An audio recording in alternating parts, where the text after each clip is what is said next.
Ake ngikubuyele lesihlobo sami esithandekayo ekuseni nje namhlanje ngalilanga likaThixo elabusiswa eIdeni laqinisekiswa esiphambanweni namanje sabusisekile ilanga leSabatha. Isifundo sethu esisibhekayo sithi uJesu njengothisha omkhulu. Ngiyakholelwa ke ukuthi sizokhumbula phela ukuthi vele kunjalo uJesu Kristu akekho uthisha olingana naye. And sizokhumbuza futhi ukuthi isifundo sethu saleli viki sichaza kanjani leyo ndaba. Sizobe sikhuluma lokho nje. Ngicela ke sikhuleke. Baba wethu odala izulu nomhlaba, thisha wethu weqiniso, thisha omkhulu, sicela ube nathi ngalesi sikhathi sifunda ngawe nangezwi lakho. Busa ke bonke abezwa lelizwi nami engilifundisayo ngoJesu ngiyakhuleka. Amen. Uma ngabe ke sisakhuluma ngalothisha omkhulu, sizibuza ukuthi ungubani. Impela yakhona ke ithi nguJesu. Abesibili baseKorinte sahloko 5 verse 9 basitshela ukuthi uNkulunkulu ubuyisana nezwe ngoKristu, verse 19 eqinisweni, ngokuthi ke uJesu Kristu wenza inkonzo yokubuyisana phakathi kwethu noNkulunkulu. uJohn 14 verse 9 uyasitshela ukuthi uJesu Kristu into enkulu ayivezayo ukuthi obone yena ubone noyise. Ngakho ke uJohn 3:13 verse 15 uthi uJesu Kristu ukhokhile inhlawulo yezono ukuze kube khona ukubuyisana phakathi kwakhe nathi thina siyizwe yena eUNkulunkulu. Kafushane nje lokho esikuthola namhlanje. Ngaphandle ke kungabaza uJesu Kristu nguthisha omkhulu, kuthisha okufanele ukuthi akhonzwe. Abanye othisha ke bakhulu ngoba benezikhundla, abanye bakhulu ngoba baziwa, kodwa uJesu Kristu yena uthisha omkhulu ngempela okwazi ukufundisa ngendlela engakaze omunye umuntu womhlaba afundise ngayo. Lo Jesu Kristu uveza izinto ezithile. Okokuqala, inkazimulo kayise iyona ivezile uma ifika la emhlabeni, usifundise lokho, usifundise ngubaba. Okwesibili, waba umzekelo wethu, isibonelo sethu, example. Kwaphinde waba ngumbuyisanisi noma ireconciler oweza ukubuyisana phakathi kwezwe noNkulunkulu. Waphinda wazosikhombisa indlela yokukhonza ukuthi ke simkhonza kanjani uNkulunkulu. Uma sihlabela phambili nje siyathola ukuthi okusemqoka lapha esikufundayo ukuthi inkazimulo kayise iyona okokuqala afike wayiveza uJesu Kristu. Ubuza uthi lapha kade nginani isikhathi singaka, Philip akwangazi na, kuJohn 14 verse 9 ba ethi John isikhombise uyihlo. Kanti kumaHebheru 1 verse 1 kuya ku3 umbhali kwale ncwadi uyachaza kahle ngokuthi uJesu Kristu uyena phela oyisambulo esikhulu sikayise emhlabeni. Njengoba kuqala uNkulunkulu wayezambula ngendlela eziningi phakathi kwazo khona nabaprofeti, kodwa ke kuvelile ukuthi indlela yabaprofeti yayingaqamile ngokwanele ukubonisa uNkulunkulu ezweni, njengoba ekaJesu uqobo lwakhe njengothisha kuyiyona eqamileyo. Yileyo nto esiyitholayo la ukuthi futhi ke uverse 1 ithi nje wembula uyise, noma ke uyise wembulwe ngabaprofeti. Uverse 2 manje usembulwa ngendodana yakhe. Nakuverse 3 yini esibonileyo, sibone inkazimulo ekhanyayo kayise, sabona umfanekiso ngqo kayise, sabona futhi ephakamisa izinto zikayise, sabona futhi egeza izono zezwe. Yilokho ke esikubukile ngalothisha wethu omkhulu.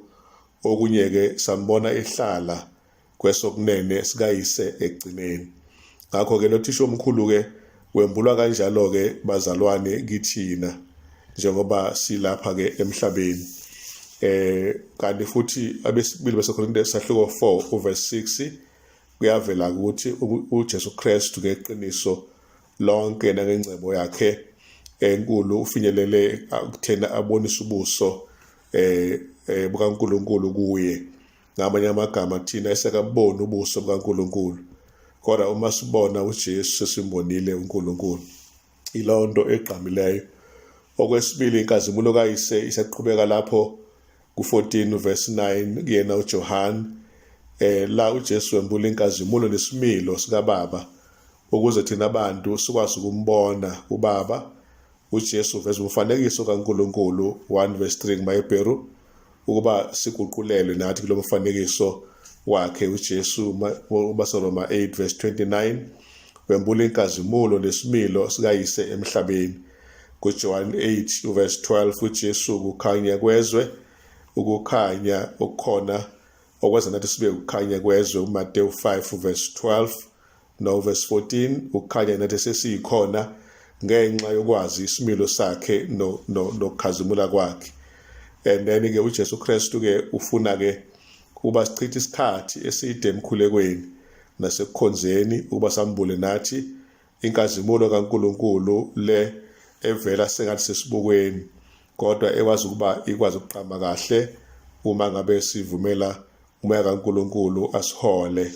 Besibili beseKorinte 3 verse 13. And then uma sihlabela phambili siyathola futhi incwadi kaMama White Ministry of Healing page 422 ithi ke la ekuthatheni kwaJesu isimo sethu njengabantu wayeba engofana wayezombula uyise ebantwini abayizoni.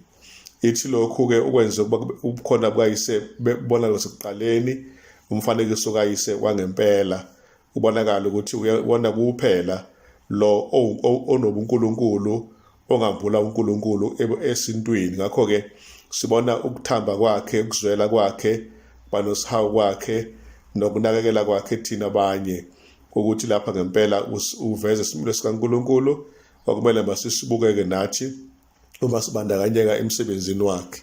Kafushane nje uma simsebenzela uNkulunkulu kumele sifane noJesu sikwazi ukuveza isimilo uNkulunkulu asivezayo uze gcina kusuku sikwazi ukuba ngempela senze okufanele. uJesu ke ube isibonelo sethu ke kuJohn 13 verse 15 wayesethi nami ngenze lokhu kwenzeni nani njengoba nami ngikwenzile omnye komunye. La ukuze ke umhlaba uJesu umlandele kufuneka ufunde ukuthi waphila kanjani emhlabeni. Kufanele futhi uPhilip 2 verse 3-11 abonise konke lokho uthisha omkhulu lona akuchazayo nakuvezayo ngoyise. Nathi ke kuthiwa masizama ukufuza silingisele yena ke uJesu Kristu kulokho phela ayikho njengoba sazi ukuthi wayithoba kwaze kwasekufeni, yebo ekufeni kwesiphambano. Uyithoba kaJesu ke kuyona ndlela eprofethiwe naku-Isaiah 66 verse 2 and sakubona kusho kuMateyu 11 verse 29. uJesu Kristu oqala uyithobile, okwesibili walalela Luka 22 verse 42, Matthew 7 verse 21, and then okunye ke futhi ke kwaseke eyibophezela ke kakhulu ekuthenini konke afuna ukuthi sikwazi ngoyise, sikwazi ngempela ngoba eyibophezela. Umsebenzi omkhulu ke bemfundo ke usekuthenini ke sikwazi ukuba sifinyeleleke hayi kuyiphakamiseni thina ngokwethu phambi kaNkulunkulu, kodwa kumhlonipheni uNkulunkulu sibe izinceku zakhe.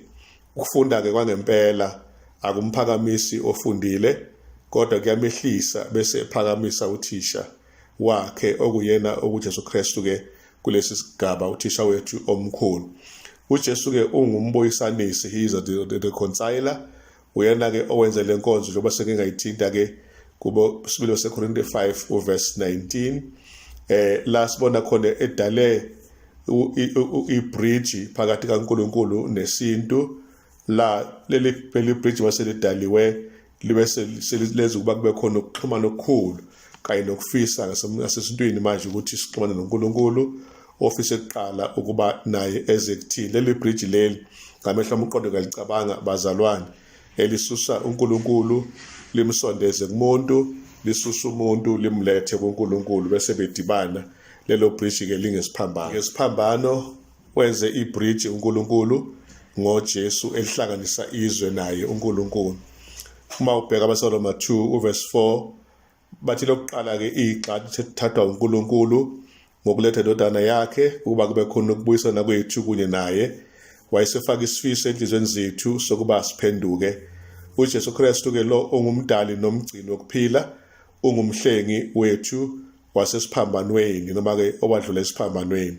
Ngalokho ke waxola izono zethu sabisana ke noNkulunkulu okwenza ukuthi sibe ngabantu manje abamukela esigabeni sokuphila kwethu umsebenzi wokusindiswa nokuhlengwa kwabaseKolose 1 verse 15 kuya ku20, and then kufanele ukudunyiswa Sambulo 5 verse 12 ithi lifanele iwundlu elahlatshwa ukwamukela amandla nencebo nokuhlakanipha namandla nokuhlonishwa nokukhazimula nesibusiso. Isintu ke lapha siyakhuthazwa bazalwane ukuba nakuba singabantu kodwa sikhuthazwa ukukhonza uJesu, simkhonza ke ngalendlela yokuthi uyinkanyezi ekhanyayo kuphinde futhi abe ngofikile njengomesiya nomsindisi nenkosi yamakhosi. Lokho kumenyezelwe ngesikhathi ezalelwa kulenda yaseMesopotamia endaweni yaseBethlehem.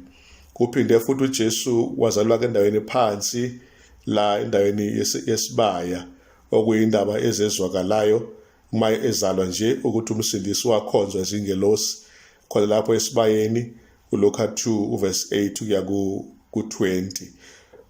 Abahlakaniphile basempumalanga baqonda ukuthi lenkanyezi lengelosi yayibahola yabe ibaholela ekutheni kubona ukugcwaliseka kwesithembiso sokufika kaMesaya noma umsindisi owathi bayesefikile ke bahlangana naye bengabahambi base bemkhonza bampha nezipho kuMateyu 2 verse 1 kuya ku12. Ngendlela efanayo ke nathi masikhonze uJesu Sambulo 5 verse 13. Kukhona isicaphuno futhi la esithatha encwadini iMessages to Young People kaEllen G. White ikhasi ngo-253 angilungise lapho 253 ithi ke umsebenzi wendodana kaNkulunkulu ethandekayo kwakuba lethe ukuxhumana kokudaliwe noma ngathi kokudaliwe nomdali wakho konke uba ke lo nkulunkulu ke noma lesisiqo esidobu uNkulunkulu sikwazi ukuthi sibe nento esiyenzayo emqondweni yethu ingaphakade lonke. uKristu umsebenzi wakhe ukugcizelela emhlabeni ukuphelela nobuqotho bokusindisa kwakhe abalahlekileyo emhlabeni.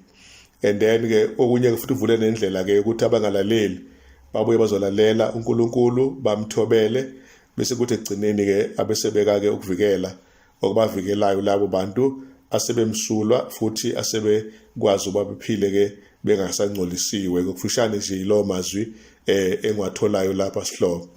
Kodwa okukhulu kakhulu engifuna sikuqaphele nje ngesifundo sethu sonke saleli viki ukuthi sifundisa indaba yokuthi uJesu Kristu uthisha omkhulu ofundisile noma obeyisibonelo ikakhulu wembule uyise ngalendlela engambulwa ngayo okunye. Imvelo yamembula ubaba kodwa uJesu umembula even better kangokuthi uMahebheru sahluko 1 yileso sahluko engithe uma ngisifunda eBhayibhelini ngathola ukuthi kuko konke esingakuthola okuchaza kabanzi ngendaba kaJesu ezokwambula uyise uMahebheru uthanda ukucacisa ngalendlela ecacile uverse 1 kuya ku4 ukuthi uJesu Kristu uyizibulo lakho konke. Ngakho ke njengezibulo lakho konke uNkulunkulu wenze ngaye futhi konke nokuthi ke ungumfanekiso ophelele kayise. Ngamanye amazwi ukhona ukucishe kufanane mhlambe kuthiwa uyazi cishe bafane kodwa uJesu noyise abacishe bafane bayafana. Ngakho ke njengoba sesizwile ngaphambilini ukuthi uThomas wathola uJesu ebhekana naye embonisa ukuthi Thomas lesi sikhathi sengisichithe nginani akangazi na. uJesu Kristu uyikhuluma lenkulumo kwingqikithi yokuthi uThomas usakhuluma athi sibonise uyihlo. Eveni kwesikhathi uJesu Kristu esenzile lo msebenzi. Ngakho ke kungenzeka ke nathi singamaKristu asikamboni uBaba kodwa sibe sithi simbonile uJesu. Kuyiphutha ke ukubona uJesu uyise bese sicashela. Uma ngabe kukuthi sesiyambona uJesu yoba sisho kumele simbone uBaba, simbone emkhulu, simbone ekhazimula, simbone fanele ukukhonzwa ngenxa yomzekelo inkosi esishiyele wona wokukhonza uyise uma ilapha emhlabeni. Mhlambe nje angikujobelele ukuthi uJesu Kristu umzekelo wakhe akabanga kuphela ukugeza inyawo zabafundi lapha na kuJohn 13 kodwa kube na ukukhuleka. uJesu Kristu indlela ethandaza ngayo uma ilapha emhlabeni echithe nobusuku bonke ekhuleka, futhi uma ethandaza babezwe abafundi ukuthi ukhuluma noyise njengazana naye njengomngane. Ingakho kuJohn 11 baze bathi sifundisa nathi ukukhuleka njengoba uJohana abafundisa abafundi bakhe ukukhuleka. Inkulumo leyo esithi masiyibuka siyithole siyicoshe kahle ukuthi eqinisweni lilonke uJesu Kristu usishiyele umzekelo omuhle wokuba simazi kahle uBaba ukuthi uyakhonzwa. Ngenhlanhla ke naye lo Jesu ngokusho kwesambulo u5 verse 12 no 13 ufanele ukukhonzwa qobo lwakhe ngoba phela wembula uyise anjengaye, awuNkulunkulu njengoyise. Wembula uyise kanti yena uyiwudlu elahlatshwa elezi ukuthi kufaneleke ukuthi adunyiswe. Uma ngabe simdumisa ke uKristu bathandwa, simdumisela khona lokho ukuthi wathi ewuNkulunkulu kodwa weza enyameni, wazofana nathi njengabafowabo ezintweni zonke. Esho uMahebheru 2 verse 14 kuya 18 ukuthi ngesimo sokuba ahlangene inyama negazi uJesu wabe semchitha obe namandla phezulu kokufa kunguSathane, kanti futhi akamchithanga nje kuphela uSathane obe namandla phezulu kokufa, usikhululile ewesabeni ngoba ngokusaba especially ebugqileni asisabe manje. Yebo ukufa akuyona into emnandi noma ijabulisayo, kodwa leli themba lokuthi sovuka ekseni kwenza ukuthi noma kusondela ukufa, ithunzi lokufa asiphele umoya, siphele amandla ngoba siyazi ukuthi ekseni sizobuye sivuke simbone futhi sivuke singasenako ukubola njengoba sihlalela kukubola, sivuke sesiyinkazimulo efuze umzimba wakhe ongafiyo. Ngakho ke namhlanje ngiyathanda nje ukunikeza isithombe esikhulu sokuthi uJesu ulothisha ke omkhulu njengoba sengichazileke ngaphambili ukuthi ngempela usifundise ini. Amagama mhlambe engathanda nje ukugoqa ngawo bese ngiyavala ngawo iwona lawa engeke ngawathinta, engicabanga ukuthi ake ngiphinde futhi ngiwaphinde ngenxa yobumqoka bawo. Ngizothola nje khona manje ukuthi kuyena uJesu sibona inkazimulo enkulu kayise, kuyena uJesu sibona umfanekiso ngqo kayise, sibona futhi ukuphakanyiswa kwezinto zobuNkulunkulu kuyena uJesu Kristu, sibone nokuhlanzwa kwezono, sibone futhi ehlezi noyise kwesokunene, okuyizinto ke uJesu Kristu akwaze ukufaneleka ukuthi azenze ngenxa yegazi lakhe. Kwazange adinge igazi lezimbuzi nelezimvu neleyinkomo nelezinyamazane nelamajuba, kodwa elakhe nje igazi lamqualifier ukuba azofinyelela phambi kayise, angene amukeleke, ebese nathi ngaye samukeleka phambi kaNkulunkulu. Ngakho ke uJesu umhlaba wengameleke bakithi, asivumeke ukuthi asengamele nathi. Inkosi sibusele isifundo sethu esifushane nje ngegama lenkosi, asigoqe ngomkhuleko. Baba siyabonga iba nathi ke namhlanje le summary yesifundo usiphe sona umqondo wethu, ungalibali ukuthi wena Nkosi uthisha omkhulu, asikubambe lokhu sigijime nakho kuzobe siyalala noma uyabuya ngokwesibili singakhohliwe ngoJesu busale isifundo nabalaleli baso ngoJesu Nkosi ziwe phakade. Amen.